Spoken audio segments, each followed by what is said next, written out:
এটাও এদিকে এন্ড করা, তাই না? দুইটি একই দিকে মুভ করা আছে, দেখা যাচ্ছে? তাহলে এই প্যাকেজ থেকে সুতা যখন যাবে তখন এই প্যাকেজ থেকে কিন্তু যাবে না, ডাবলিং হয়ে যাবে না। এটা যখন যাবে এটা তখন রিজার্ভ থাকবে। কি শর্তে এটাকে রিজার্ভ করলাম? স্বাভাবিকভাবে ক্রিল দুই ধরনের হয়, একটাকে বলা হয় ওভারহেড ক্রিল আর একটাকে বলা হয় সাইড ক্রিল।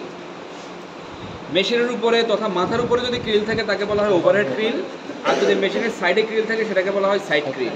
ওই যে দেখা যাচ্ছে ওভারহেড ক্রিল, ওই ওভারহেড ক্রিলের বৈশিষ্ট্য হলো সেটা মেশিনের উপরে থাকে, যার জন্য এক্সট্রা জায়গার প্রয়োজন হয় না ক্রিল স্থাপনের জন্য। কিন্তু অসুবিধা হলো এগুলোকে বলা হয় ফিডার। মেশিনের মধ্যে ফিডার সংখ্যা যা ক্রিলের মধ্যে প্যাকেজ স্থাপন করা যায় ঠিক তা। যেমন ওখানে ফিডার হলো 24টা, ক্রিলের মধ্যে প্যাকেজও রাখা হয়েছে 24টা। তো সার্বক্ষণিক অপারেটর তাকায় থাকবে কখন সুতা শেষ হবে, শেষ হলে সে আবার নতুন করে ফিট দিবে। তো সেই ক্ষেত্রে সুতা যদি শেষ হয়ে যায় অপারেটর তুলোর উপর দাঁড়িয়ে সুতাকে নতুন করে ফিট করা লাগে। আর যতক্ষণ পর্যন্ত সুতাকে ফিট করা না হয় ততক্ষণ পর্যন্ত মেশিন চলে না, বন্ধ থাকে। তার পাশাপাশি অপারেটর সার্বক্ষণিক মেশিনের সাথে লেগে থাকা লাগে, অন্যান্য কাজ করার সুযোগ তেমন পায় না, প্রোডাকশনে হ্যাম্পার হয়। এই কথা বিবেচনা করে যদিও ওটাতে স্পেস কম লাগে কিন্তু এটাতে স্পেস বেশি লাগা সত্ত্বেও একটা বিশেষ সুবিধা অ্যাড করা হয়েছে। সেটা হলো এই মেশিনের ফিডের সংখ্যা হলো 84। কয়টা? 84। তার মানে 84টা সুতা ফিড হচ্ছে মেশিনে, কিন্তু ক্রিল ক্যাপাসিটি তার দ্বিগুণ। ক্রিল ক্যাপাসিটি তার দ্বিগুণ। সেই দ্বিগুণ ক্যাপাসিটিকে কীভাবে ইউটিলাইজ করে ডিউরিং প্রোডাকশন টাইম, সেটা হলো এই জায়গা দেখা যাচ্ছে এই সুতার প্যাকেজ থেকে যে সুতাটা যাচ্ছে সেটা মেশিনে যাচ্ছে।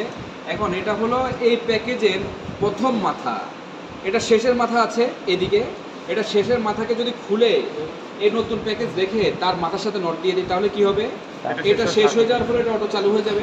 ধরে নিলাম এটা শেষ, এটা চালু, এটা এখন খালি, আবার নতুন একটা প্যাকেজ এনে ধরাই দিলাম, এটার মাথার সাথে এটা লেজ নট দিয়ে দিলাম, তাহলে এটা শেষ হয়ে গেলে আবার এটা শুরু হয়ে যাবে। তাহলে কি হবে? একটা প্যাকেজের মধ্যে মোটামুটি 2.25 কেজি সুতা থাকে। তাহলে 2.25 কেজি সুতা শেষ হতে মোটামুটি 4 ঘন্টা সময় লাগে। তাহলে 4 ঘন্টা যদি দুইটা প্যাকেজ দিয়ে দিই তাহলে 2 ঘন্টা 8 ঘন্টা শিফটে শেষ হয়ে যাবে। সেই ক্ষেত্রে অপারেটর এখানে বারবার সুতা চেঞ্জ করা, ক্রিলের দিকে মনোযোগ দেওয়া, নানা রকমের ঝামেলার মধ্যে পড়া, এই ধরনের সমস্যা তাকে পড়তে হবে না, যার জন্য এই সাইড ক্রিলের ব্যবহার হচ্ছে, যেটাকে বলা হয় ম্যাগাজিন টাইপ ক্রিল। যেটার বিশেষ বৈশিষ্ট্য হলো ফিডারের দ্বিগুণ তার ক্রিল ক্যাপাসিটি, যেটা এই নিয়মে আমরা সুন্দরভাবে সুতাকে মেশিনের মধ্যে ফিট করতে পারি। বুঝতে পারছি? আচ্ছা, তাহলে সুতা এই পাইপের ভিতর দিয়ে কীভাবে এখানে যায়? সুতা পাইপের ভিতর দিয়ে এখানে যাওয়ার জন্য আমরা ব্যবহার করি এয়ার গান। এটার নাম কি? এয়ার গান। এটা এখানে চাপ দিলে এই যে প্রেশার আছে প্রেশারটা এদিক দিয়ে বের হয় খুব স্পিডে। আর এই স্পিডটা হলো বা প্রেশারটা হলো 4 বার। কতবার? 4 বার। 4 বার। বারের একক কি? প্রেশারের একক কি প্যাসকেল না অথবা ভার? তাহলে এই যে আমরা প্রেশার দেই মেশিনের মধ্যে যে এয়ারের রিকোয়ারমেন্ট সেটা হলো 4 বার। কতবার? 4 বার।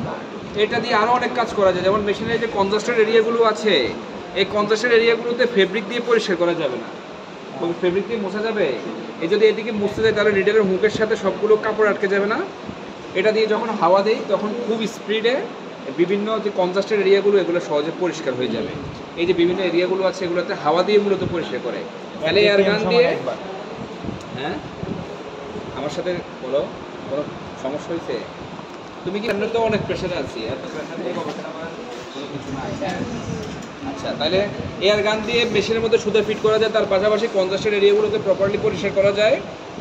এটা ক্লিনিংয়ের জন্য কাজ করা হয়। আর মেশিনের ন্যূনতম এয়ার প্রেশারের রিকোয়ারমেন্ট হলো 4 বার। আর এয়ার প্রেশার যদি না দেওয়া হয় তথা নিটিং মেশিন যদি কম্প্রেসারের প্রেশার না দেওয়া হয় 4 বার তাহলে নিটিং মেশিন চলবে না। এটা মেশিনের মধ্যে প্রোগ্রাম করা থাকে সেইভাবে। মডার্ন মেশিনে 4 বার না হলে ইরোর আসে, মেশিন চালু হয় না। আর ম্যাক্সিমাম হলে সমস্যা নাই, ম্যাক্সিমাম হলে প্রবলেম নাই, মিনিমাম 4 বার লাগবে, আমি সেটাই বলছি। আচ্ছা, তাহলে এতটুকু বুঝছি। চলে আসছে সুতো এখানে।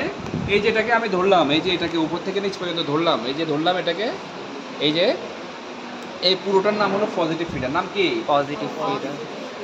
POSITIVEFEEDER, positive feeder. ঠিক আছে, পজিটিভ ফিডার দেখছি সবাই। আচ্ছা, তাহলে পজিটিভ ফিডারের কাজ কি? ওই মেশিনে কি পজিটিভ ফিডার আছে কনভেনশনাল মেশিনে? নাই। পজিটিভ ফিডারের কাজ হলো আগে পজিটিভ ফিডিং বুঝি। নিডেল যখন লুপ তৈরি করবে তখন নিডেলকে তো সুতা টেনে টেনে লুপ তৈরি করতে হবে, বা নিডেলের একটা রিকোয়ারমেন্ট আছে না সুতা লুপ তৈরি করার জন্য। নিডেল যে লুপ তৈরি করে সে লুপ তৈরি করার জন্য তার সুতার প্রয়োজন, আর কতটুকু সুতা লাগবে সে অনুযায়ী তার একটা রিকোয়ারমেন্ট আছে। তার রিকোয়ারমেন্ট অনুযায়ী সে যদি নিজে টেনে নেয় কোনো অক্সিলারিজ বা সাহায্যকারী ব্যতীত কোনো অক্সিলারি ডিভাইস অথবা কোনো সাহায্যকারী ডিভাইস ব্যতীত সে যদি টেনে নেয় নিজেই, তাহলে সেটাকে বলা হয় নেগেটিভ ফিডিং সিস্টেম। আর নিডেলের রিকোয়ারমেন্ট অনুযায়ী যদি সুতা ইউনিফর্ম টেনশনে সরবরাহ করা হয়, তাহলে সেটাকে বলা হয় পজিটিভ ফিডিং সিস্টেম। আবার বলি, নিডেলের প্রয়োজনে সুতা যদি নিডেল নিজেই টেনে নেয় কোনো রকম অক্সিলারি ডিভাইস ছাড়া, তার নাম হলো নেগেটিভ ফিডিং সিস্টেম। আর নিডেলের রিকোয়ারমেন্ট অনুযায়ী ইউনিফর্ম টেনশন, দুইটা জিনিস, রিকোয়ারমেন্ট অনুযায়ী ইউনিফর্ম টেনশনে যদি সরবরাহ করা হয় তাকে বলা হয় positive feeding system. Positive feeding পারপাসে, ম্যাডাম আসসালামু আলাইকুম। আচ্ছা ঠিক আছে, তাহলে নিডেলের রিকোয়ারমেন্ট অনুযায়ী যদি নিডেলকে সুতা সরবরাহ করা হয় ইউনিফর্ম টেনশনে, তাহলে সেটা positive feeding system. Positive feeding পারপাসে যে ডিভাইসটা ব্যবহার করা হয় সেটার নাম হলো পজিটিভ ফিডার।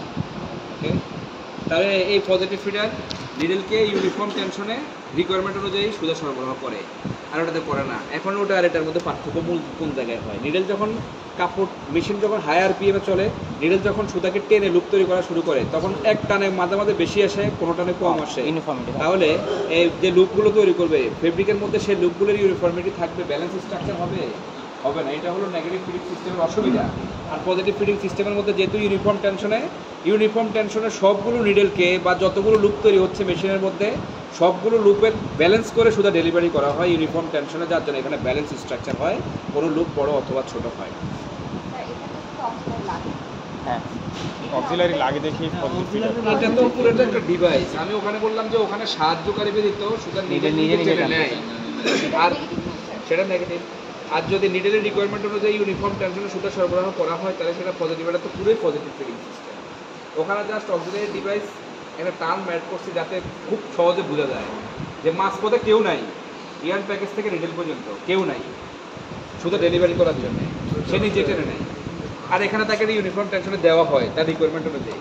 এটা পজিটিভ, ওটা নেগেটিভ। বুঝতে পারছি নাকি এখনো বোঝা নাই? এটা দেখা যাচ্ছে এই যে এটা দেখলাম, এটা এই যে দেখা যাচ্ছে অংশটা এই যে পাতলা পাতের মতো, এই যে দেখা যাচ্ছে এটার নাম হলো নট ক্যাচার। নট মানে নট, এটা দেখতে কিছু এরকম, এটা পাতের মতো দেখতে। আর এই যে পাতের মতো সুদের মধ্যে যদি আনএক্সপেক্টেড কোনো ধরনের ফল্ট থাকে সেটা নিডেলের জন্য যথেষ্ট হার্মফুল হয়। আর এই যে মনে করো সুতার মধ্যে একটা নট আছে বা এই যে একটা লং টেইল আছে বা স্লাব আছে, এটা এইভাবে থাকবে। এটার ভিতর দিয়ে যখন সুতাটা এভাবে পাস হতে যাবে তখন এটা পাস হতে দিবে না, নটটাকে ক্যাচ করবে, যার জন্য এটাকে বলা হয় নট ক্যাচার। নট ক্যাচার ধরে রাখবে, কিন্তু নিডেল অন্যান্য ডিভাইসগুলো ডেলিভারি দেওয়ার জন্য প্রেশারাইজ করবে, যার ফলে টান দেওয়ার সাথে সাথে ছিঁড়ে যাবে। ঠিক আছে, তাহলে নট ক্যাচার বুঝলাম।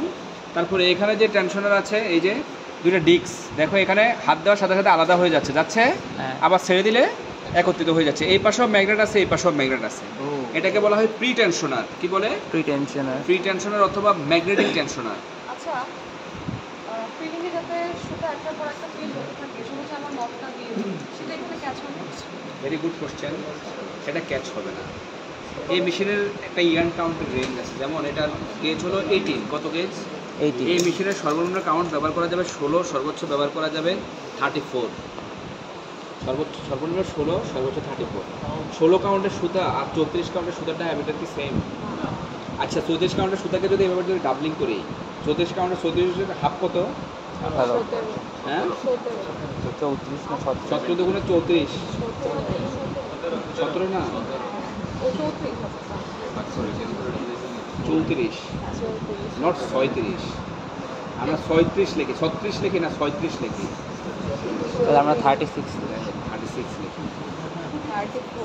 34, হ্যাঁ 34 কাউন্টের সুতা ফাইনাল, 18 কাউন্টের সুতা কোর্সার, তাই না? এই কোর্সার কাউন্টের সুতাকে 17 কাউন্ট বা 18 কাউন্টের সুতা, 34 কাউন্টের সুতাকে যদি আমরা 34 কাউন্টের সুতাকে ডাবলিং করি তাহলে কত হাফ কাউন্ট হয়ে যায়? সেটা কত? 17 না? এটা মিনিমাম কাউন্ট ব্যবহার করা যায় কত? 16। 16 কাউন্ট। এখন ডাবলিং করার পরে যেটা মিনিমাম রেঞ্জ সেটার মধ্যে পড়তেছে না, টুইস্ট দেওয়ার পরে, তাহলে সেটা কিন্তু আটকাবে। সে অনুযায়ী নট ক্যাচার সেট করা, বিভিন্ন কাউন্টের নট ক্যাচার আছে। বুঝতে পারছি? অন্যান্য মেশিনে যেগুলো ফাইনাল কাউন্ট ব্যবহার করা হয় সেখানে নট কাউন্ট ক্যাচারের নাম্বার আবার আলাদা হয়। ওকে, বুঝছি। আর এখানে যদি আমি নট দিয়ে দিই নিটিং করার সময়, তুমি সারাদিন খুঁজলেও এটা বের করতে পারবে না কোন জায়গায় আছে। এটা তো অনেক চিকন সুতা। ওই যে সক্স রিডিং মেশিনে যদি বড় বড় নোট দিয়ে তোমার যদি কি নাম তোমার যদি বলে এটা খুঁজে বের করতে তুমি পারবে না। মোটামুটি 2 ঘন্টা সময় লাগবে নোটটা কোথায় পালাইছে এটা বের করার জন্য। এটা নিটিংয়ের একটা বিশেষত্ব। তাহলে নট ক্যাচার দেখলাম কাজ কি করে, নট ক্যাচ করে। এটা হলো ম্যাগনেটিক টেনশনার, যেটা সুতা যখন ফিড হয় বা এই হুলের মধ্যে যখন জড়ায় তখন যেন লুজভাবে না জড়ায়, যার জন্যে এটা টেনশন অ্যাপ্লাই করে বা টেনশন দেয় সুতার মধ্যে বা লোড দেয়। কেমন? এটার নাম কি টেনশনার? ম্যাগনেটিক টেনশনার অথবা ফ্রি টেনশনার। ফ্রি মানে পূর্বের ফ্রি, ফ্রি টেনশনার। এটা ফ্রি টেনশনার অথবা ম্যাগনেটিক টেনশন। Free tension. এরপরে এখানে যেটা আছে এটা নিচের দিকে পড়ে আছে না, এটা উপরে থাকার কথা, কিন্তু এটা কোথায় আছে? নিচে আছে। এই পাশেরটা দেখো এটা উপরে, তাই না? এটা উপরে থাকার কারণ কি? কারণ এখানে একটা সুতা আছে, এখানে সুতা নাই, এই জন্য নিচে পড়ে আছে, তাই না? তাহলে যদি সুতা থাকে তাহলে এটা উপরে থাকবে, আর যদি সুতা না থাকে তাহলে এটা অটো নিচে পড়ে যাবে। হ্যাঁ, এটাকে বলা হয় ওই যে সুতা ইনলেট খুলে sensor. Inlet sensor, inlet inlet let sensor. LED তারপরে এখানে যেটা আছে এটা হলো storage wheel, yarn storage wheel. Wheel. আর এই যে যেটা দেখা যাচ্ছে এটা দেখো, এখানে এটা উপরের দিকে উঠে আছে, তাই না? সুতা থাকার কারণে উপরে উঠে আছে, হ্যাঁ। কিন্তু এখানে এটা নিচে পড়ে আছে। এই যে দেখো, এটা এখানে থাকার কথা, কোথায় থাকার কথা? এখানে, কিন্তু এটা সুতা না থাকার কারণে নিচে পড়ে যাচ্ছে। এটাকে বলা হয় আউটলেট সেন্সর। আউটলেট সেন্সর তার মানে এই যে হুইলের আগ থেকে শুরু করে এই পর্যন্ত, এখান থেকে এখান পর্যন্ত যদি সুতা ছেড়ে যায় তাহলে এই সেন্সরটা নিচে পড়ে যাবে, মেশিন বন্ধ হয়ে যাবে। আর এখান থেকে শুরু করে ফিডার পর্যন্ত যদি সুতা ছেড়ে যায় তাহলে এটা পড়ে যাবে, মেশিন বন্ধ হয়ে যাবে। এবং এখানে প্রত্যেকটা পজিটিভ ফিডারের মধ্যে ইন্ডিকেটর ল্যাম্প আছে, যে ইন্ডিকেটর ল্যাম্প ইন্ডিকেট করে কোন পজিটিভ ফিডারে সুতাটা ছিঁড়লো, যাতে অপারেটর সহজে ওই পজিটিভ ফিডারে গিয়ে সুতাটাকে নতুন করে ফিট করাতে পারে। বুঝছি সবাই? ক্লিয়ার? তাহলে পজিটিভ ফিডারের প্রথম হলো knot catcher, magnetic tensioner, inlet sensor, yarn storage wheel, outlet sensor, indicator lamp. আর এই যে এটার মধ্যে কেবল আছে, এই যে দেখা যাচ্ছে একটা কেবল, এই যে এটা রিংয়ের উপরে বসানো আছে পাটানোভাবে। এটা পাটা কেবল, ছাটা এবং পাটা কেবল তো বুঝি, বা প্লাট কেবল। এই প্লাট কেবলের এই যে কেবলটা দেখা যাচ্ছে, কেবল, এই যে কেবলটা, এই কেবলটাকে এই যে পজিটিভ ফিডারের মধ্যে দুটো পিন আছে, দেখো এখানে ছিদ্র আছে, দেখা যাচ্ছে ছিদ্র, এই যে ছিদ্র, এই প্রত্যেকটা পজিটিভ ফিডারের মধ্যে শার্প পিন আছে। পজিটিভ ফিডারকে বসিয়ে যখন পুশ করি তখন একটা পিন এদিক দিয়ে ঢুকে আর একটা পিন নিচে দিয়ে ঢুকে, দুটোই কেবলের সাথে সেন্ট্রাল ইনভার্টারের সাথে কানেক্ট হয়ে যায়। এটার মধ্যে ইনভার্টার আছে এখানে। এটা তো পিএলসি, প্রোগ্রাম এবং লজিক কন্ট্রোল সিস্টেম, এটা কাজ করে। তো সেক্ষেত্রে ইনভার্টারের সাথে কানেক্ট হয়ে যায় এবং এখান থেকে ইনলেট সেন্সর আউটলেট সেন্সর কাজ করার সাথে সাথে ওখানে গিয়ে ইন্ডিকেট করার সাথে সাথে মেশিনকে স্টেট বন্ধ করে দেয়। বুঝতে পারছি? তাহলে এটা হলো পজিটিভ ফিডার, যেটা সুতো এসে এখান থেকে এটা এইভাবে দিচ্ছে। এটা যে সেন্সরগুলো কাজ করে সেটার সাথে ইলেকট্রিক্যাল লাইন লাগবে, তাই না? এটাই হলো সেই ইলেকট্রিক্যাল কেবল, যে কেবলের এটা উপরের অংশ, এটাকে নেগেটিভ এবং এটাকে যদি পজিটিভ ধরি তাহলে উপরের পোর্শন এবং নিচের পোর্শন আলাদা। এই যে দেখো ছিদ্র দেখা যাচ্ছে, আর এই পজিটিভ ফিডারের ভিতরে দুটো শার্প পিন আছে। এটাকে যখন এখানে বসে প্রেস করি তখন এই পিন দুটা এই কেবলের ভিতর ঢুকে যায়, ঢুকে গিয়ে এটা কানেক্ট পায় মূল আমাদের ইনভার্টারের সাথে। এই কেবলটা ইনভার্টার থেকে সরাসরি এখানে আসছে। এবার বুঝছো? ক্লিয়ার সবাই? তাহলে পজিটিভ ফিডার কী কী কাজ করে সেটা বুঝলাম। তার পাশাপাশি এই যে এখানে যে পুলি দেখা যাচ্ছে এটাকে বলা হয় টিপ পুলি। কি পুলি? টিপ পুলি। টিপ পুলি, টিপ পুলি। আর এই টিপ পুলিগুলি কী করে? এই যে এখানে যে বেল্টটা আছে এটাকে বলা হয় টিপ বেল্ট অথবা টাইমিং বেল্ট। টিপ বেল্ট অথবা টাইমিং বেল্ট। টিপ এবং টুথ দুটোর মধ্যে পার্থক্য কি? Plural singular. তাহলে এখানে কি, এখানে অনেকগুলো আছে না, এটাকে টুথ বলবো না টিপ বলবো? তাহলে এই যে এখানে যেটা দেখা যাচ্ছে এটা হলো টিপ পুলি আর এটা হলো টাইমিং বেল্ট অথবা টিপ বেল্ট। এই যে দেখো দেখা যাচ্ছে এটার মধ্যে বেল্টের মধ্যে অপোজিট সাইডে দাঁত আছে। তাহলে এখানে এই টিপ বেল্ট এবং টিপ পুলি কেন ব্যবহার করলাম? তুমি বলো কেন ব্যবহার করলাম? তুমি বলো কেন ব্যবহার করলাম?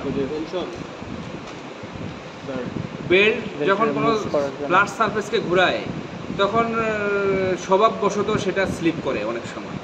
এখন মনে করে এটা যদি একটু টাইট হয়, এটা যদি লুজ হয়, তাহলে এটা যদি স্লিপ করে, এটা যদি স্লিপ না করে তাহলে দেখা যাবে যে এটা ঠিকমতো ডেলিভারি দিচ্ছে, এটা দিচ্ছে না, তাহলে ফিডিংয়ে কি ব্যালেন্স হবে?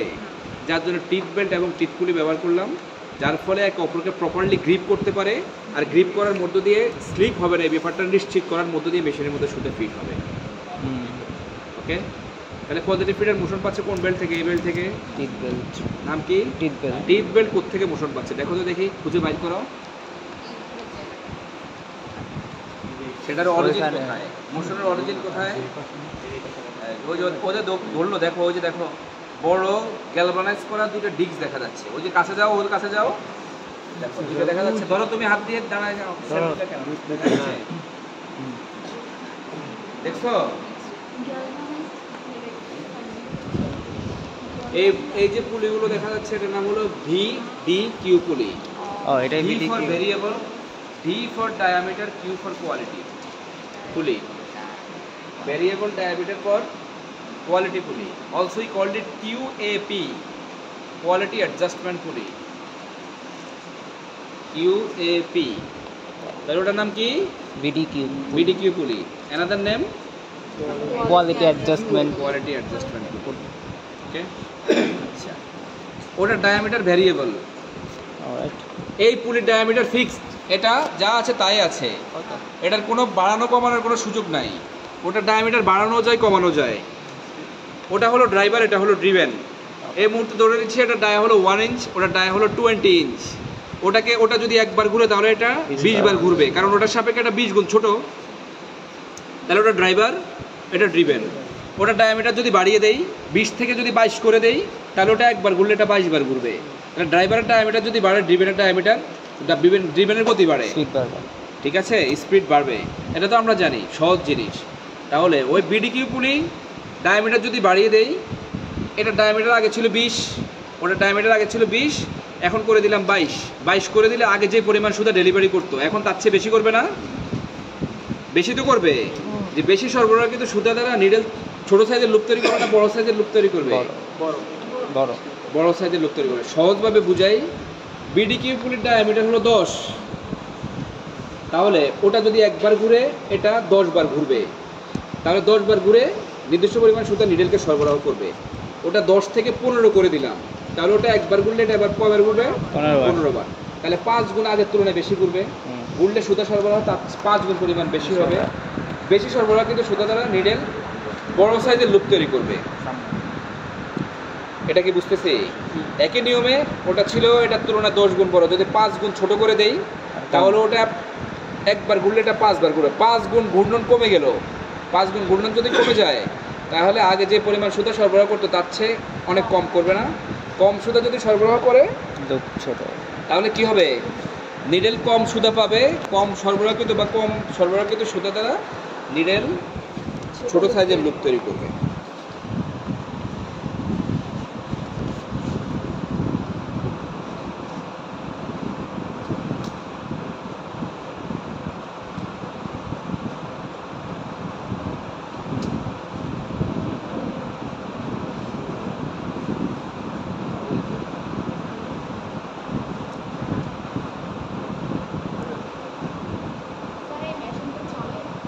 সব চলে,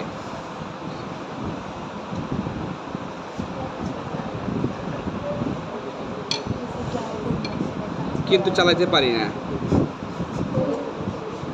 সব চলে কিন্তু চালাইতে পারি না। তোমরা সব নষ্ট করছো। তোমরা না, তোমরা বলতে আমি তো তুমি বলি নাই, আমি বলছি তোমরা। এই যে মনে করো মেশিনের মধ্যে, এই যে মেশিন, এই যে এতগুলো সুতা আছে, আমরা কতদিন সক্স নিটিং মেশিনে ফেব্রিক তৈরি করছি না? তৈরি করার সময় যখন সুতাকে কেটে দিলাম কাপড় কেটে পড়ে গেছে না? এখন এই মেশিনে ওখানে ফিডার ছিল কয়টা? একটা। এই মেশিনের মধ্যে ফিডার 84টা। কোনো কারণে যদি একটা ফিডারের সুতা ছেড়ে দেই, আর যদি কোনো কারণে হ্যান্ডেল টেনে বা যে কোনো কারণে যদি ওই সুতাটা পাস হয়ে যায় তাহলে পুরো কাপড় কেটে পড়ে যাবে। এখানে নিডেলের সংখ্যা প্রায় 7000, আর ওখানে নিডেলের সংখ্যা ছিল মাত্র মনে করো প্রতিদিন 7টা নিডেল 4.5 ইঞ্চি দিয়ে বা সার্কামফারেন্স দিয়ে বের করবে, বলে কম নিডেল। তোমরা কি করো, এইখানে এসে বিনা কারণে যে ধরে রাখছে, এই যে হ্যান্ডেলে ধরে এভাবে টান মারে, সুতারে ধরে এভাবে টান দিয়ে ছেড়ে ফেলে, মানে যেখানে যেটা ওই দেখো সব বিধ্বংসী করে দিয়ে গেছে। এগুলো শুধু রাখলাম যে এই দশা করছে এগুলো। এখন এই অবস্থায়, এখন একটা মেশিনে যদি নতুন করে ফেব্রিক টেক ডাউন করার জন্য, ওটাতে দেখো ছোট্ট একটা মেশিন, জাস্ট হাতের তালুতে রাখা যায়, ওটাতেও ফেব্রিক নামাইতে। এখানে অনেক বড় মেশিন, আর নিডেলগুলো এত সূক্ষ্ম, এখানে কাজ করতে হলে মূলত আমাদের 4 জন লোকের 2 থেকে আড়াই ঘন্টা সময় দেওয়া লাগবে। আমরা সেটা পাচ্ছি না, যার জন্য মেশিন যেভাবে তোমরা করে দিয়ে গেছো এইভাবে ফেলে রাখছি। আবার সেমিস্টার ব্রেকের সময় সবগুলো ওই মাথা থেকে শুরু করে সবগুলো আবার রান করবো। ওই সময় এসে সবগুলো মেশিনের প্রোডাক্টিভ অবস্থায় দেখতাম। আবার ছিঁড়ে তখন তো এটা ল্যাম্পটা জ্বলে। তো স্যার যখন পড়াবেন ফিট দেওয়ার পরে তখন স্যার চালু রাখবেন, কেউ ছিঁড়লে সাথে সাথে পড়া সে তো এখন তো তুমি বুঝলে যে ল্যাম্প জ্বলে, তুমি যদি সিসিটিভি ক্যামেরা আছে তো ওই যে সিসিটিভি ক্যামেরা যখন কোনো বড় ধরনের ডিজাস্টার ঘটে তখন দেখি, মানে সে যে এই ঘটনা ঘটেছে তারা দেখে কিন্তু অস্বাভাবিক মনে হয় না, সে মনে করে এখানে কষ্ট কমন পড়ে গেছে। এটাও 1 স্কোয়ার মিটার ফেব্রিক। এখানে কোর্স দেখা যাচ্ছে 3টা। এখানে যে লুপ সেটার লেন্থ হলো এতটুকু, এখানে যে লুপ সেটার লেন্থ হলো এতটুকু, তাহলে এটা লুপ লেন্থ তথা স্টিচ লেন্থ বেশি, এটার স্টিচ লেন্থ কম। তাহলে স্টিচ লেন্থ বেশি তথা লুপের সাইজ বড় হওয়ার কারণে নির্দিষ্ট পরিমাণ জায়গার মধ্যে, এটা 1 স্কোয়ার মিটার, এটা 1 স্কোয়ার মিটার মধ্যে নির্দিষ্ট জায়গার মধ্যে কোর্সের সংখ্যা কম। আর এখানে লুপ লেন্থ তথা স্টিচ লেন্থ কম হওয়ার কারণে নির্দিষ্ট এরিয়ার মধ্যে লুপ বেশি, কোর্সের সংখ্যা বেশি। তাহলে এখানে সুতার পরিমাণ বেশি, মানে কোর্সের পরিমাণ বেশি, এখানে সুতার পরিমাণ কম। 1 স্কোয়ার মিটার ফেব্রিকের ওজন যখন গ্রামে আমরা প্রকাশ করি তখন সেটাকে আমরা বলি জিএসএম, গ্রাম পার স্কোয়ার মিটার। তাহলে গ্রাম পার স্কোয়ার মিটার বলতে 1 স্কোয়ার মিটার ফেব্রিকের ওজন। আরও যদি বিশ্লেষণমূলকভাবে বলতে হয় তাহলে 1 স্কোয়ার মিটার ফেব্রিকের মধ্যে যতগুলো ইয়ার্ন আছে তার ওজন, তাই না? তাই নয় কি? আচ্ছা, তাহলে এখানে কোর্সের পরিমাণ বেশি, তার মানে ইয়ার্নের পরিমাণ বেশি, লুপ ছোট হওয়ার কারণে এটা কম। তাহলে ধরে নিচ্ছে এই মুহূর্তে এটা জিএসএম হলো 150, এটা জিএসএম হলো 200, ঠিক আছে? তাহলে এটা এবং এটার মধ্যে জিএসএম এর পার্থক্য হলো 50। তাহলে 50 জিএসএম পার্থক্য দুটোর মধ্যে কেন হলো? স্টিচ লেন্থ কম বেশি হওয়ার কারণে। বিডিকিউ পুলি দ্বারা আমরা সুতা সরবরাহ কম এবং বেশি করার মধ্য দিয়েও স্টিচ লেন্থ কম বেশি ব্যাপারটা নিয়ন্ত্রণ করি, আর সেটা দ্বারা জিএসএম নিয়ন্ত্রিত হয়। আমি যখন কাউকে বলি যে আমাকে একটা গার্মেন্টস তৈরি করে দেন বা আমাকে 10 টন ফেব্রিক তৈরি করে দেন, সে প্রথমে জিজ্ঞেস করবে কি ফেব্রিক। আমি বলবো সিঙ্গেল জার্সি নাকি ডাবল জার্সি। সেকেন্ড কোশ্চেন যেটা করবে সেটা হলো কত জিএসএম, কত জিএসএম। অন্য কোশ্চেন আসুক বা স্কিপ করে যাক, কিন্তু জিএসএম এর কোশ্চেনটা সবার আগে আসতে পারে, ঠিক আছে? সিরিয়ালে প্রথম অথবা দ্বিতীয়তে আসুক। তাহলে জিএসএম হলো ফেব্রিকের একটা কোয়ালিটি প্যারামিটার, যেটা ফেব্রিকের কোয়ালিটিকে রিপ্রেজেন্ট করে না? তাহলে জিএসএম ফেব্রিকের একটা কোয়ালিটি। তাহলে এই যে ফেব্রিকের জিএসএমটা সেটা মূলত কাকে দিয়ে নিয়ন্ত্রণ করলাম? বিডিকিউ। সেটা diameter variable diameter for quality. ডায়ামিটারটা ভেরিয়েবল কিসের জন্য? জিএসএম অ্যাডজাস্ট করার জন্য। জিএসএম একটা quality, that's why called it BDQ pulley, that means variable diameter for quality. Also we called it QAP, quality adjustment pulley, ঠিক আছে? তাহলে another name is QAP, quality adjustment pulley. কারণ এটা দিয়ে তো জিএসএম অ্যাডজাস্ট করি, সেই জন্য এটার নাম কিউএপি। বুঝতে পারছি? সবাই বুঝছেন? এরপরে এখানে দেখা যাচ্ছে এগুলোর নাম হলো কি? এটার নাম কি? এটার নাম ফিডার। নাম কি? ফিডার। ফিড মানে খাওয়ানো, ফিডার মানে যে খাওয়ায়। যেহেতু এটা ইয়ার্ন খাওয়ায় সেই জন্য বলবো ইয়ার্ন ফিডার। কেন এটাকে ইয়ার্ন ফিডার বলবো? কারণ এটার নাম হলো পজিটিভ ফিডার, এটার নাম হলো ফিডার। এখন তুমি যদি বলো এটাও ফিডার বলবো যে তাহলে এটা কি ফিডার? তুমি এটাকে বলবা ইয়ার্ন ফিডার, এটাকে বলবা পজিটিভ ফিডার। তাহলে দুটোর মধ্যে আর প্যাঁচ লাগবে না, ইয়ার্ন ফিডার, পজিটিভ ফিডার।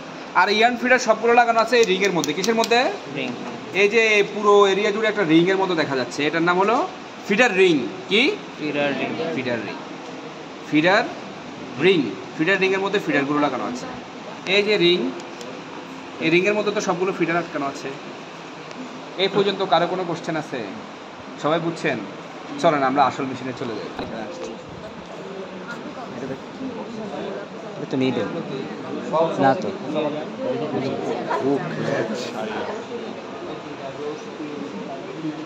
স্যারকে আমাদের ইউনিভার্সিটি দেখাই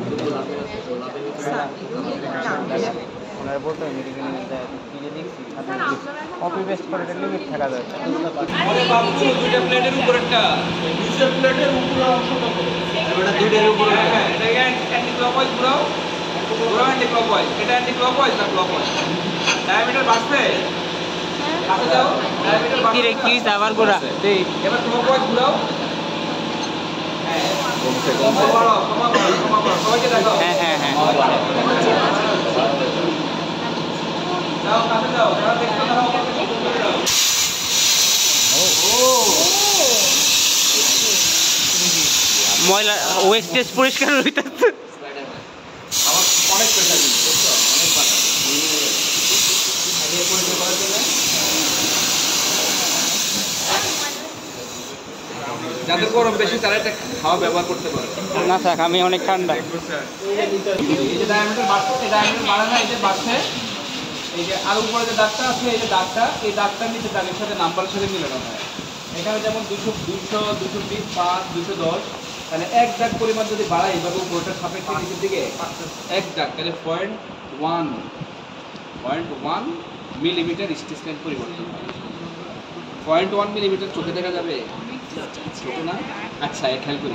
আমি যদি এর গায়ের মধ্যে এটা গেঞ্জিরা নিট গার্মেন্টস না, আমি যদি বলি এখান থেকে একটা লুপ খুঁজে বের করে কলম দিয়ে থাকবে, তোমরা পারবে না। এটাকে কাউন্টিং গ্লাস দিয়ে দেখতে হবে। কি দিয়ে দেখতে হবে? কাউন্টিং গ্লাস দিয়ে দেখতে হবে। তাহলে কাউন্টিং গ্লাস দিয়ে যেটা দেখতে হয় সেটাও তো লুপ, আর সেটা লেন্থ যদি আংশিক পরিমাণে বাড়ায় অথবা কমায়, সেটার অ্যামাউন্ট কত? খুব কম না? সেটা কি এত বড়? তার মানে বুঝো না যে বিডিকিউ পুরি দ্বারা এত বড় সুতার লেন্থ বাড়ানো হয়। খুবই স্মল অ্যামাউন্ট, 1 মিলিমিটার, 2 মিলিমিটার। বুঝতে পারছি? ক্লিয়ার সবাই? ক্লিয়ার? আচ্ছা, এবার আমরা পরেরটাতে চলে আসি। এই যে এখানে যেটা দেখা যাচ্ছে এটার নাম হলো লিন্ট ফ্যান। নাম কি? লিন্ট এবং লিন্টাস। জিনিং যখন পড়ছি তখন শুনছি জিনিং। হ্যাঁ, কটনের জিনিং পড়ছি না? তো জিনিং এর মধ্যে যে লিন্ট আছে, ফাইবারগুলো, এই যে সুতাগুলো আছে, এই সুতার মধ্যে টুইস্ট কম থাকে, নিট সুতার মধ্যে টুইস্ট কম থাকে, যার জন্য এটা যখন মেশিনের মধ্যে ফিট হয় বিভিন্ন মেটাল পার্টসের সাথে রাবিং হয়ে তার মধ্যে থাকা যে হেয়ারনেসগুলো, এগুলো ফাইবারগুলো খুলে যায়। ফাইবারগুলো খুলে গিয়ে কী হয়? এভাবে ফ্লাইয়ের মতো উঠতে থাকে। এবং ওগুলোকে বলা হয় কন্টামিনেশন, দূষক। ঠিক আছে? ওই দূষকগুলো গিয়ে নিটিংয়ের মধ্যে গিয়ে যদি নিট হয়ে যায় তাহলে ফেব্রিকের মধ্যে ফল্ট ক্রিয়েট হবে, যার জন্য এটা ঘুরে ঘুরে এবং উপরে এটা ঘুরে ঘুরে চারপাশে বাতাস দেয় যাতে কোনো লিন্ট এসে এটার ভিতরে প্রবেশ করতে না পারে। এটার নাম যেন কি ছিল? Feeder ring. রিং। রাত ভাই, ওই যে ইয়েটা কোনটা?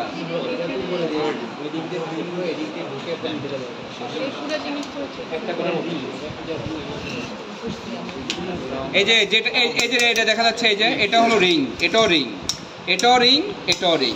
এই রিং এর মধ্যে বসানো আছে আমার ক্যাম, সিঙ্কারের ক্যাম। কিসের ক্যাম? সিঙ্কারের ক্যাম বসানো আছে। এটা খুলবে এখন।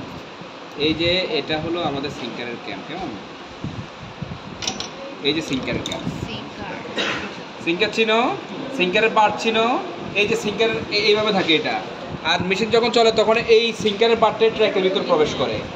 এই ট্র্যাকের ভিতরে প্রবেশ করে যখন এটা তো স্টেশনারি, নিশ্চল, আর সিঙ্কার যে রিংটা আছে সেই রিংয়ের মধ্যে সিঙ্কার থাকে। সিলিন্ডার যখন ঘুরে, সিঙ্কার রিং এবং সিলিন্ডার একই সাথে আটকানো, যার ফলে সিঙ্কার যখন এভাবে ঘুরতে থাকে সিলিন্ডারের সাথে, তখন সিঙ্কারের পার্টটা এটার ভিতর দিয়ে রান করে, যার ফলে ট্রু অ্যান্ড ফ্লো মোশন পায়। বুঝতে পারছি? তাহলে এই সিঙ্কারের ক্যামটা কোথায় বসানো আছে? রিং এর উপর। সিঙ্কার ক্যাম রিং এর উপর বসানো আছে। কোন রিং এর উপরে? এটার নাম হলো ফিডার রিং, এটার নাম হলো সিঙ্কার ক্যাম রিং। মানে সিঙ্কার ক্যাম লাগিয়ে ফেললাম এই মুহূর্তে। এখন যেটা খুলবো সেটা হলো ক্যাম বক্সের ভিতরের অংশটা দেখার জন্য ক্যাম বক্স। কেমন? খেয়াল করে এটা। এখন যেটা খুলতেছি এটা হলো আমাদের ক্যাম বক্স। এখানে যেটা খুলবো এটা হলো ক্যাম বক্স। এই যে আমার হাতে আছে ক্যাম বক্স, এটার নাম হলো কি? ক্যাম বক্স। এই ক্যাম বক্সের এটা পুরোটা ক্যাম বক্স, আর এখানে ক্যাম লাগানো আছে 4টা। দেখো স্ক্রু দিয়ে লাগানো আছে। সবগুলো তো নিট ক্যাম। হ্যাঁ, নিট ক্যাম সবগুলো। নিট ক্যাম সবগুলো নিট। আচ্ছা, তাহলে আমি আমার প্রয়োজন অনুযায়ী অ্যাকর্ডিং টু ফেব্রিক ডিজাইন আমি এখানে ক্যামগুলোকে পরিবর্তন করে যে যে রিকোয়ারমেন্ট আছে সেই রিকোয়ারমেন্ট অনুযায়ী সেট করতে পারি। খোলার স্কোপ আছে, যথেষ্ট স্কোপ আছে বিভিন্ন রকমের ডিজাইন তৈরি করার জন্য।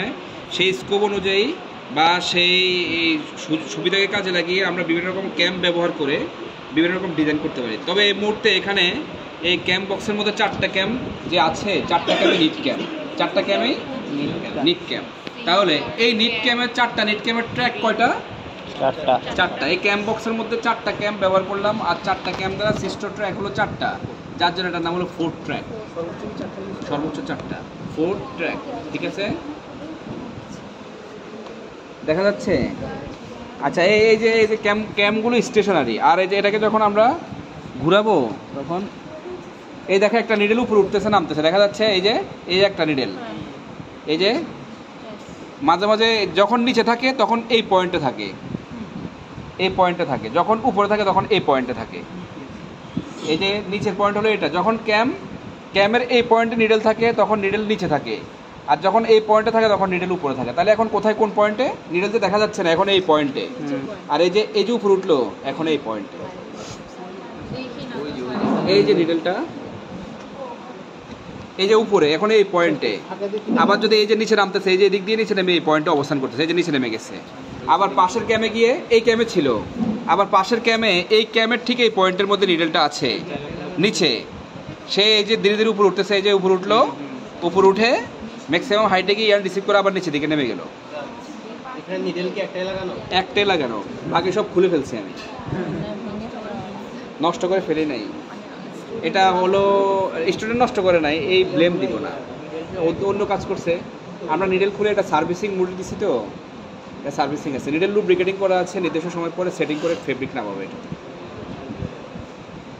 আমাদের এই ল্যাবে সবগুলো মেশিনের সচল, এবং তুমি যখন সেমিস্টার ব্রেকে আসবা সবগুলো মেশিনের ফেব্রিক দেখবা, ঠিক আছে? সবগুলো মেশিন, একেবারে যত মেশিন আছে সবগুলোই সচল। ব্রেকের মধ্যে ব্রেক চলাকালীন সময় আসবা, সবগুলো মেশিনের ফেব্রিক। তাহলে এটা দেখছি ক্যাম বক্স। আমার এই যে সিলিন্ডারের আউটার সারফেসে আছে ট্রিক, কে আছে? ট্রিকের মধ্যে আছে নিডেল, আর নিডেলকে উপরে নিচে রেসিপ্রোকেটিং মোশন দেওয়ার জন্য আছে স্টেশনারি বা নিশ্চল ক্যামগুলো লাগানো আছে ক্যাম বক্সের মধ্যে। আর সিলিন্ডারের উপরে সিঙ্কার রিং আছে, সিঙ্কার রিংয়ের মধ্যে সিঙ্কার থাকে, সেই সিঙ্কারগুলোকে টু অ্যান্ড ফ্রো মোশন দেওয়ার জন্য সিঙ্কার ক্যাম রিংয়ের উপরে বসানো সিঙ্কার ক্যাম আছে। তাহলে সিলিন্ডার, নিডেল, ক্যাম, সিঙ্কার ক্যাম এগুলো সবগুলোর সমন্বয়ে যে জোনটা, এটা হলো নিটিং জোন। এই জোনে মূলত ফেব্রিকটা হয়, এই জন্য কি হয়? ফেব্রিকটা হয়, এটার নাম হলো নিটিং জোন। নিটিং জোন বুঝছি। নিটিং জোনের ব্যাপারে কারো কোনো কথা আছে? নাই। আচ্ছা, সিঙ্কার কোনখানে থাকে? ওটা ওই খোলা একটা সিলিন্ডার আছে, তো সেখানে গিয়ে আমরা দেখব। এবার এই মেশিনের কাছে আসে, এটা উঠে দরজাটা গাড়িতে বসার তোমাদের শরীর খারাপ দেখো, পায়ে যেন না লাগে, ওদিক দিয়ে দেখো, যাইব না, বিচিতে লাগাইস না তোর বুড়ি সরা এই পদ্ধতি তো। তাহলে নিটিং জোনের মধ্যে ফেব্রিক অনেক এখানে দেখতে বলতেছে যে এখানে এরকম স্ট্রেট তৈরি হলো কেন, কিভাবে? এই যে দেখো, এই যে প্রাথমিক অবস্থায় এখান থেকে দিলাম পিঙ্ক কালার, এখানে দিলাম ইয়েলো কালার, আবার দিলাম পিঙ্ক কালার, যেভাবে দিলাম ঠিক সেভাবে স্ট্রেট তৈরি হচ্ছে এখানে, ঠিক আছে? তাহলে খেয়ালটা তোমরা দেখতেছো? আরো কাছে আসো, মেশিনের ভিতরে বাড়ি দিকে ধাক্কা দাও, ওদিকে ঢুকে যাও। তাহলে এই যে ভিতরে যে একটা ল্যাম্প দেখা যাচ্ছে, এই যে এখানে একটা ল্যাম্প দেখা যাচ্ছে, এটার নাম হলো ফেব্রিক ল্যাম্প। এই যে জলে ল্যাম্প দেখা যাচ্ছে, ফেব্রিক ল্যাম্প। ফেব্রিক ল্যাম্পের কাজ হলো আমরা যখন ফেব্রিক তৈরি করে নিচে নামাবো, তখন ফেব্রিকের মধ্যে কোনো ফল্ট আছে কিনা সেটা ক্লিয়ারলি দেখার জন্য ফেব্রিক ল্যাম্প আছে এখানে। এরপর যেটা ধরে আমি নাড়াচ্ছি, এই যে দেখো একটা শেপ, রড দিয়ে তৈরি কিন্তু একটা শেপ, এই শেপটাকে বলা হয় fabric spreader. Fabric spreader, spread মানে কি? ছড়ানো। আমার এই সিলিন্ডারের মধ্যে যে ফেব্রিকটা তৈরি হচ্ছে, সেটা তো সিলিন্ডার যেহেতু সার্কুলার শেপে, আমার ফোন এটা স্পেশাল ছড়া, এটা সবাই ফেব্রিক ল্যাম্প, ফেব্রিক স্প্রেডার বলতে গিয়ে ফোন আসছে। যাই হোক, এখানে সিলিন্ডার আছে, সিলিন্ডার দ্বারা তৈরি কিন্তু যে ফেব্রিকটা হবে সেটা হলো টিউবুলার শেপের ফেব্রিক হবে, যেটা হচ্ছে সার্কুলার নিটিং মেশিন। টিউবুলার ফেব্রিকের থেকে যদি কাপড় নিচের দিকে নামে, স্প্রেডার যদি স্প্রেড না করে, তাহলে ভাঁজ অবস্থায় এই টেক ডাউন রুলের ভিতরে ঢুকবে। আমরা যে আমার কাপড় আয়রন করি না, আয়রন করার সময় যদি বাঁশ করা অবস্থায় আয়রন করে দিই, তাহলে বাঁশ পড়ে যায় না, ঠিক সেভাবে বাঁশ পড়ে যাবে ফেব্রিকের মধ্যে। যার জন্য ফেব্রিককে ছড়ানোর জন্য, যাতে কোনো বাঁশ না থাকে সেটা নিশ্চিত করার জন্য ফেব্রিক স্প্রেডার। ফেব্রিক স্প্রেডারের পরে দুটো রোলার আছে, এই দুটো রোলারকে বলা হয় rubber coated take down roller. Rubber coated take down roller, যেটা ফেব্রিককে টেক ডাউন করে ইউনিফর্ম টেনশনে। এটার উপর রাবার কোটিং দেওয়া আছে যাতে প্রপারলি ফেব্রিককে গ্রিপ করতে পারে, বুঝতে পারছি? আচ্ছা, তারপরে টেক ডাউন রোলারের পরে যেটা আছে এটা হলো ক্লথ রোলার। কি রোলার? Cloth roller. এই রোলারের মধ্যে ইউনিফর্ম টেনশনে ফেব্রিক জড়াবে। আর টেক ডাউন করা প্লাস ক্লথ রোলারের মধ্যে জড়ানোর জন্য যে ব্যাপারটা কর্তৃক নিয়ন্ত্রিত হয় সেটাকে বলা হয় সার্ভো মোটর। কি মোটর? সার্ভে থেকে সার্ভো। সার্ভে মানে পরিমাপ করা, এই সার্ভো মোটর এটা, যেটার কাজ হলো যে রেশিওতে ফেব্রিক তৈরি হচ্ছে সেম রেশিওর সাথে সামঞ্জস্য রেখে ইউনিফর্ম টেনশনে ফেব্রিককে নিচে দিকে টেক ডাউন করা। যদি ওভার টেনশনে টেক ডাউন করে তাহলে নিডল ভেঙে যাবে, আবার যদি টেক ডাউন টেনশন কম হয় তাহলে কাপড় উপর দিকে ফুলে উঠবে, দুদিকে বিড়ম্বনা আছে। সেটা যাতে না হয় সেই জন্য সেই ইউনিফর্ম টেনশন নিশ্চিত করবে এবং ইউনিফর্ম টেনশনে টেক ডাউন রোলারের মাধ্যমে ফেব্রিককে নিচে টেক ডাউন করবে এবং ক্লথ রোলারের সারফেসের মধ্যে ফেব্রিকটাকে জড়িয়ে দিবে। তাহলে আমাদের এই মেশিনের কয়টা জোন? 3টা জোন। প্রথম হলো ক্রিল। ক্রিল থেকে আমাদের এই যে এরকম পাইপ, এটা মেশিনের পাইপ। এই মেশিনের পাইপটা মূলত ইয়ার্নকে গাইড করার জন্য ব্যবহৃত হচ্ছে, ক্রিল থেকে মেশিনে আসার জন্য, যার জন্য আমরা বলবো টিউব টাইপ ইয়ার্ন গাইড। এই গাইডটা টিউবের মতো না, টিউব টাইপ ইয়ার্ন গাইড দিয়ে সুতাটা এয়ার প্রেসার দিয়ে চলে আসলো মেশিনে। চলে আসার পরে সেটা পজিটিভ ফিডার হয়ে সরাসরি চলে গেল কোথায়? ফিডারে। আর পজিটিভ ফিডারকে মোশন দিচ্ছে বিডিকিউ পুলি। বিডিকিউ পুলি এবং পজিটিভ ফিডার রিলেটেড একটা বিশেষ ধরনের টার্ম আছে মেশিনের জন্য, যেটা হলো জিএসএম। সেটা কীভাবে নিয়ন্ত্রণ করে সেটাও আমরা ক্লিয়ার। তারপরে ফেব্রিক তৈরি করার জন্য নিটিং জোনে সুতা আমরা ডেলিভারি করলাম। নিটিং জোনের মধ্যে আছে সিলিন্ডার, সিলিন্ডারের আউটার সার্ফেসে ট্রিক, ট্রিকের মধ্যে নিডেল, সেই নিডেলকে রিসিপ্রোকেটিং মোশন দেওয়ার জন্য স্টেশনারি ক্যাম, তার পাশাপাশি সিঙ্কারকে সামনে এবং পেছনে টু অ্যান্ড ফ্রো মোশন দেওয়ার জন্য সিঙ্কার ক্যাম, যেটা সিঙ্কার ক্যাম রিংয়ের মধ্যে আছে। এই সবগুলো সমন্বয়ে নিটিং জোনের মধ্যে ফেব্রিক তৈরি হবে। তৈরিকৃত ফেব্রিককে ইউনিফর্ম টেনশনের নিচে নেওয়ার জন্য ফেব্রিক স্প্রেডার, দেখার জন্য ল্যাম্প, টানার জন্যে rubber coated take down roller এবং ফেব্রিক রোল তৈরি করার জন্য ক্লথ রোলার অথবা ব্যাচ রোলার। 3টা জোন শেষ। এই জোনের নাম হলো ফেব্রিক টেক ডাউন জোন, এই জোনের নাম হলো নিটিং জোন। আর ক্রিল থেকে শুরু করে ফিডারের মাথা পর্যন্ত যে জোনটা ওই কল্ড ইট ফিডিং জোন। বুঝছি? এটা রোল ফর্মে আছে না? জি, এই যে রোল। তুমি মনে হয় ওই আমি যখন তুলছি তখন মনে হয় টিউব ফর্মে আর কি। হ্যাঁ, টিউবুলার শেপে আছে। আবার আমি যদি বলি টিউবুলার শেপে রাখবো না, এটাকে আমি ওপেন ফর্মে নিয়ে আসবো। জাস্ট এখানে নাইফ, এই যে 2টা ছিদ্র আছে, ছিদ্র দিয়ে এখানে নাইফ সেট করা যায়। আমরা যে স্ট্রেট নাইফ ইউজ করি না গার্মেন্টসে, সেই নাইফ এনে যদি এখানে সেট করে দিই তাহলে কাপড় নামার সময় কেটে নিচে নেমে রোল হবে, পরবর্তী জাস্ট ওপেন করলে ওপেন হয়ে যাবে। এটার নাম হলো পালস সনিক লুব্রিকেটর।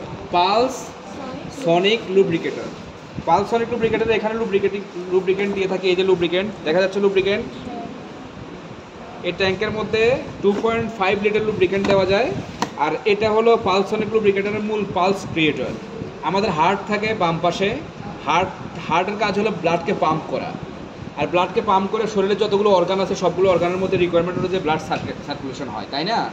এখানে এই লুব্রিকেন্টগুলোকে দেওয়ার পর এই পালস সনিক লুব্রিকেটর এখানে টোটাল অনেকগুলো পাইপ আছে, 18টা পাইপ আছে। এরকম পাইপ 18টা আছে, যেটা দিয়ে মেশিনের বিভিন্ন পয়েন্টে যেখানে যেখানে ফ্রিকশন হয় সেই ফ্রিকশন পয়েন্টের মধ্যে নির্দিষ্ট পরিমাণ লুব্রিকেন্ট সরবরাহ করে মিস্টের মতো করে।